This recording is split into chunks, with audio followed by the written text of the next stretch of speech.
It's the Daily Dog. Hey, what's up, everybody? Thanks for being back with me for another edition of the Daily Doug. I am excited that you are here because today we are going to be reacting to music by a brand new musician, at least to this channel and to this musician. So for weeks, y'all have been requesting that I react to music by Yngwie Malmsteen. And not since the early days of the channel when you guys were requesting Nightwish have so many people requested music on this channel by a musician that I truly had not ever heard of. But tens of people on YouTube can't be wrong, right? So I put Malmsteen on the list, and this week was the week, and today is the day. So today we are going to be reacting and listening to Malmsteen's Icarus Suite Opus 4, and this is going to be a live recording with a symphony orchestra from Japan.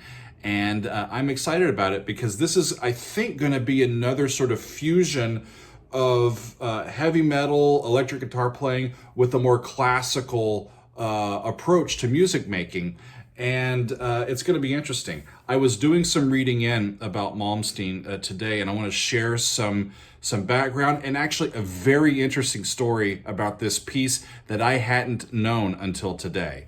So Malmsteen is a Swedish guitar player and composer, and he is regarded as a neoclassicist, a neoclassical sort of heavy metal guitar player. Most guitar players that are heavy metal are going to be either hard rock or progressive, which progressive kind of gets its roots from more jazz influences, but a neoclassicist is going to take their influence from more Western art music influences.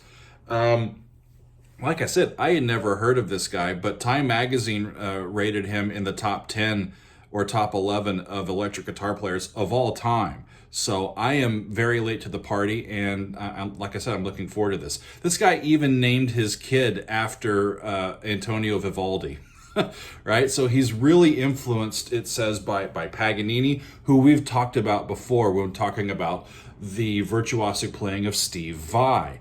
Right, so Malmsteen is influenced by Paganini. He's influenced by Bach. Both of those composers were known for writing a whole bunch of notes. So I was looking at the backstory for this piece, Icarus's Dream Opus 4. And it was said that Malmsteen based this piece on an existing piece of classical music. And so I went ahead and read a little further. And this is the story. You guys are going to love this. So the backstory, actually, I'm going to move my notes so that I think that you can see it. Check this out. Tommaso Albinoni was a Venetian, Italian, baroque composer. He was born in 1671, died in 1751. So that makes him a contemporary of Bach and Vivaldi. And he wrote a lot of operas. A lot of his operas don't survive to this day, but a lot of his other instrumental music does. And so in the 20th century, we get this guy Remo Giazzotto, pardon my Italian, who was a musicologist, so that's a music historian and a composer, and most notably he wrote biographies of famous Italian composers, including Albinoni and Vivaldi.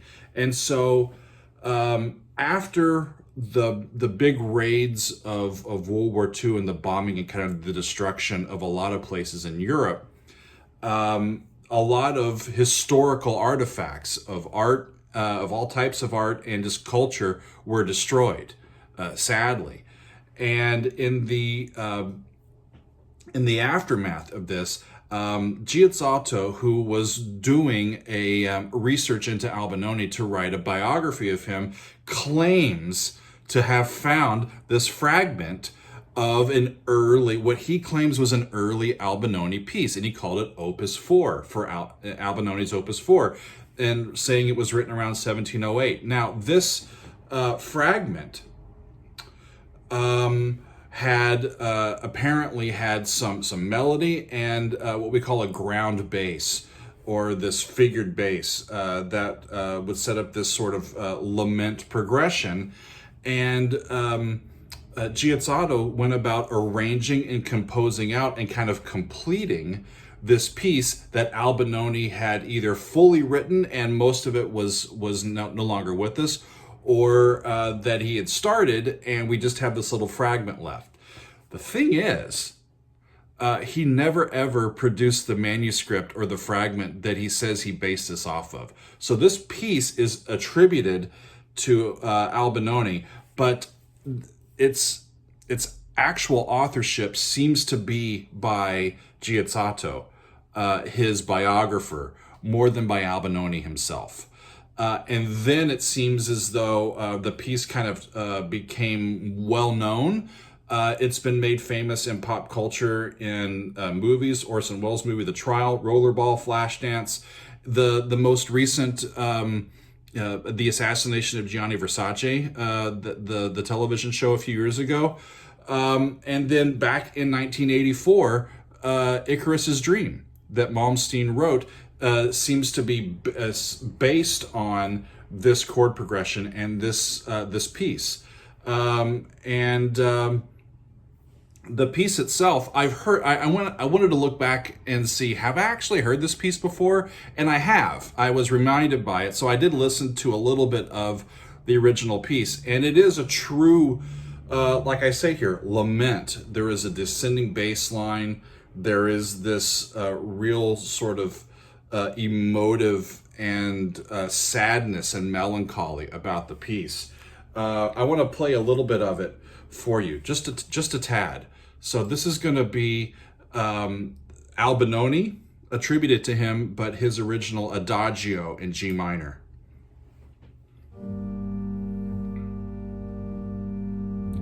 You hear the bass go down to F, then down to E flat, then down to D. I can't sing that low.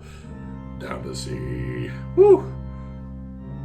Up to C sharp. 7 to 5 to the cadential pattern over D, back to G minor, and it's a lovely little sad progression. This plodding.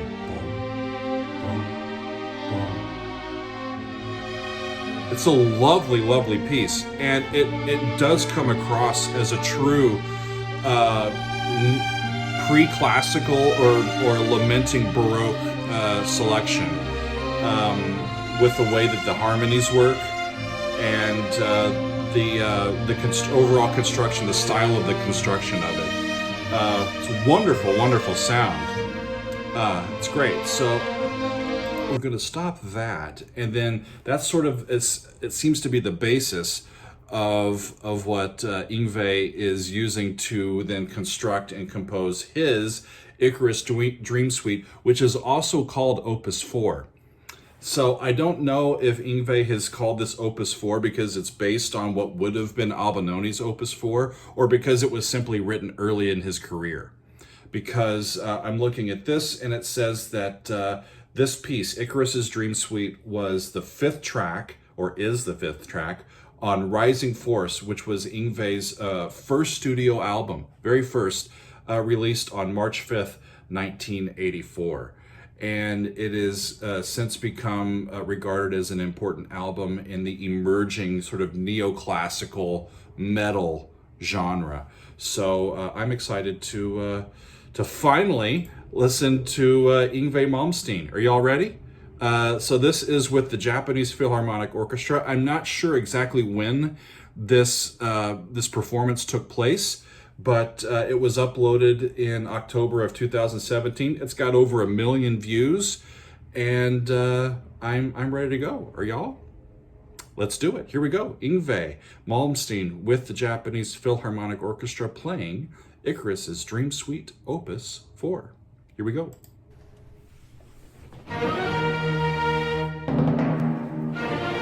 That's not G minor.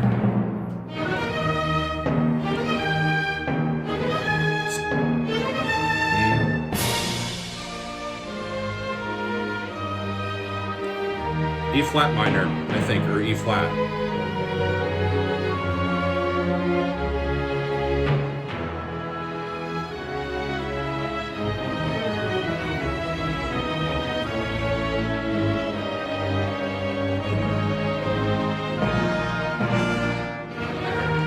I think this was several years ago, just because of the quality of the recording.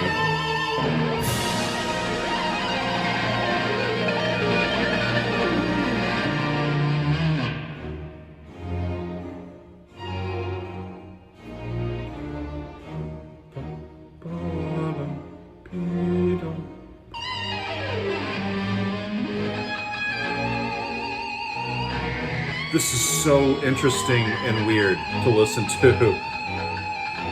It really is like two worlds colliding.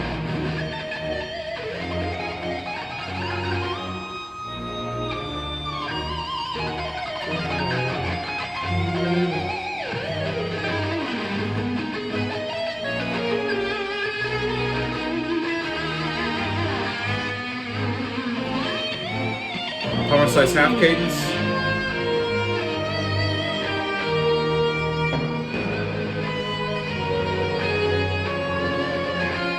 There's a sequence.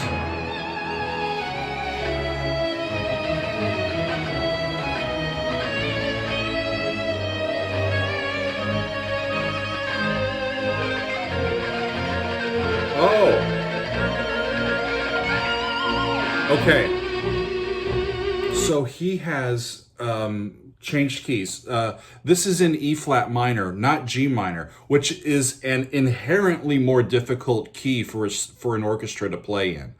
G minor is not that bad, but E flat minor is just ups a level of difficulty, mainly because the strings don't have any open tunings, open strings in that key that they can anchor off of. So every position has to be like covered and hooded with their hands. So he's moved from E flat minor. I think he went to A flat for a second, and now the main departure point for this next section, he's moved to the minor dominant. Normally in a major key, normally pieces, classical pieces, at least this early, that are in minor keys would modulate. The first place they would modulate to would be their relative major.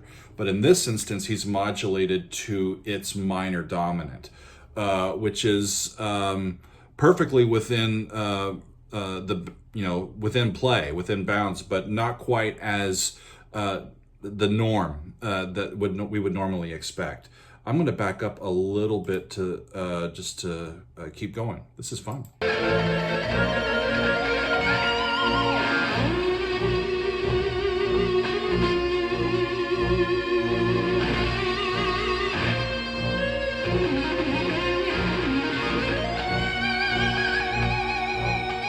It's like lay to sol melodically. Flat 6 to 5.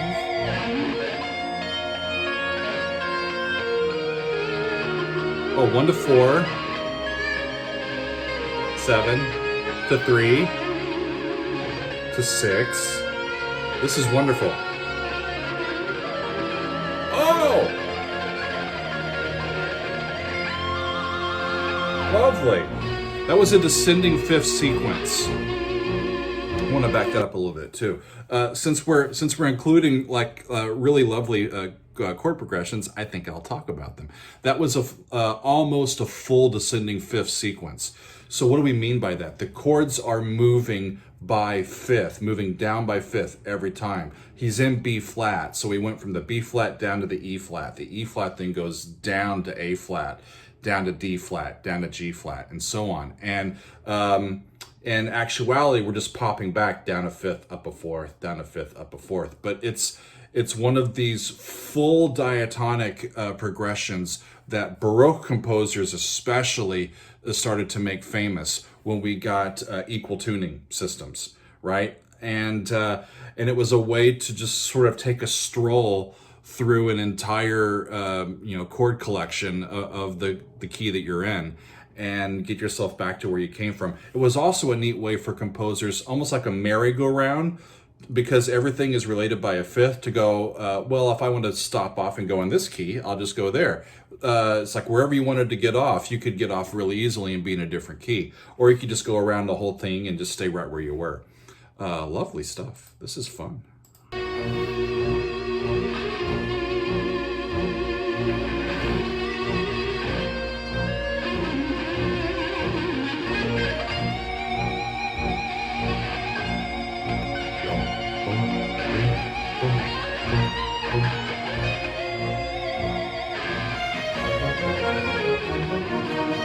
Sequence. Same thing. The 75th sequence.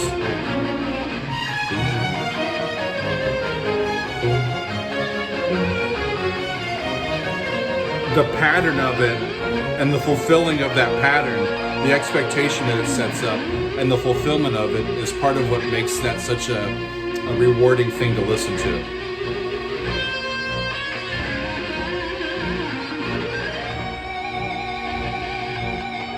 More of that latest soul.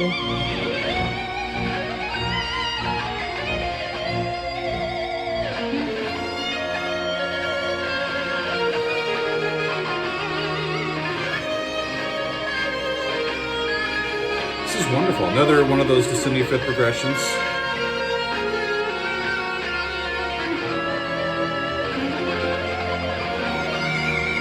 To a tonicized half cadence to 5.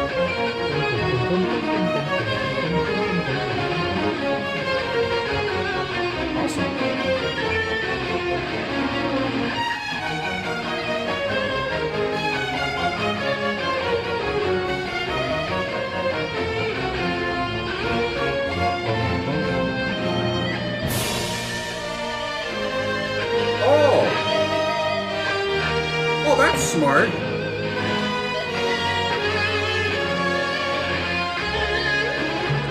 We'll come back to it. Oh, that's wonderful. We'll come back here in a second. So he's in B. They've been in B flat for a long time. They started in E flat minor, and they've been in B flat minor, and for this contrasting middle section. And the way they get back to the original thing is just to turn that B flat minor chord into a B flat major chord. That turns the D flat into a D natural, and that chromatic change points that D natural up to E flat like a new tonic. So they turn the B flat into a new dominant, and then it points us to E flat minor and gets us back to where we came from. Great stuff.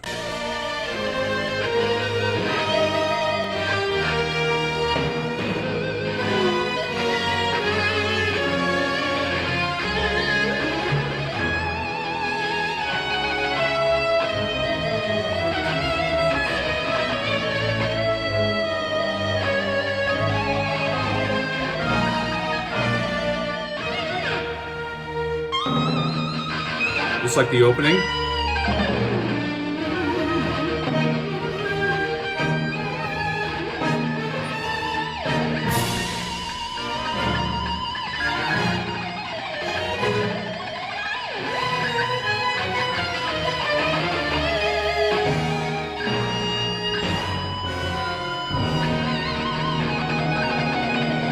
Great playing.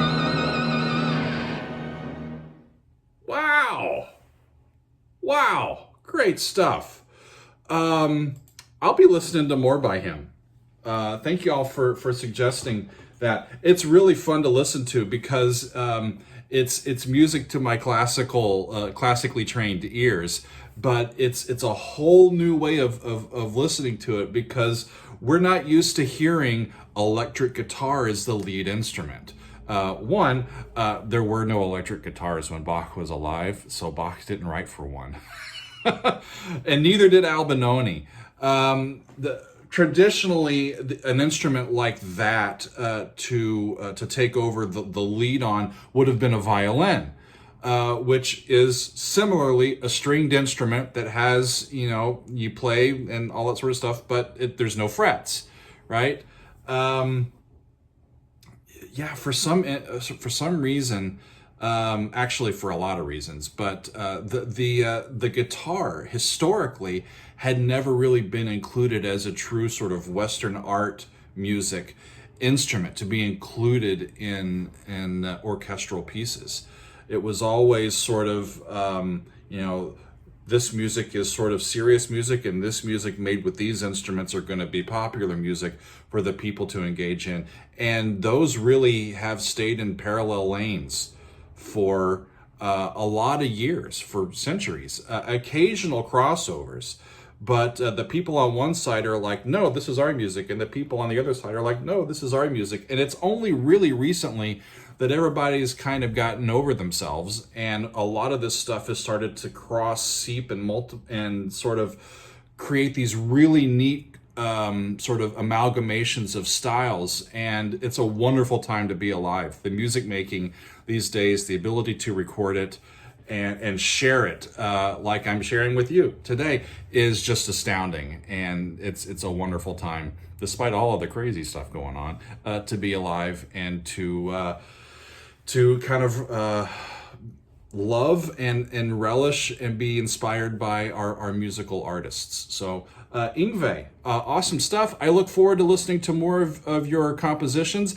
I would call Yngwie more of a neo-baroque composer and a guitar player, just as much of as a neoclassicist, but nevertheless really, really good at what he does. So I was very pleased to include this on the channel today, and I thank you all for being with me, and we will see you again for another edition of the Daily Doug.